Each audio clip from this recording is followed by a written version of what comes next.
We are asking the Public Utilities Regulatory Authority to investigate whether Connecticut's most vulnerable customers are being disproportionately impacted by abusive sales practices and unreasonably high rates for retail electric generation. The Office of Consumer Counsel has identified a rather highly concerning number of problems in recent customer complaints related to vulnerable populations being adversely affected by electric supplier marketing practices. And these, of course, include low-income consumers, senior citizens, consumers for whom English is not the first language, and consumers with disabilities. Now, in 2014, as you may recall, in response to growing consumer complaints and dishonest billing and marketing practices, we took action to create a Bill of Rights for electric customers. And now we believe that PURA should aggressively use that law to investigate reports of potentially abusive practices targeting senior citizens and other low-income individuals. We continue to see repeated troubling allegations of vulnerable populations being adversely affected, particularly by door-to-door sales and telemarketing sales. And these include low-income customers, elderly customers, customers for whom English is a second language, and customers with disabilities. And sometimes we find all of those in one customer.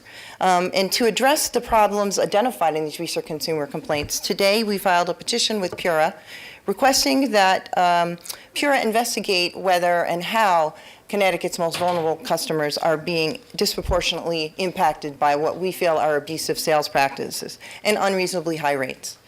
I don't want to forget that when those facing financial difficulties cannot pay their bills, the unpaid amounts are collected from other ratepayers. And last year, that amount was $50 million in 2016, and that was just with respect to Eversource. Whether the general class of ratepayers is subsidizing needlessly high rates charged by electric suppliers, I think deserves a full investigation. I have taken many steps to educate my constituents about this particular issue. I've done it by email. I've gone door to door and talked with them. I've even held at our local libraries conferences and opportunities to speak with my constituents and warn them about what is going on with these practices. So I was very, very pleased to see that we would have potential legislation here to address it. It becomes overwhelming to try to deal with these phone calls in particular and to understand what people are talking about. Fortunately, as I said, I'm able to help many of my constituents, help my mom with this kind of challenge, but it's about time that, and I'm glad we did some research, and it's about time that we do something about it. Thank you.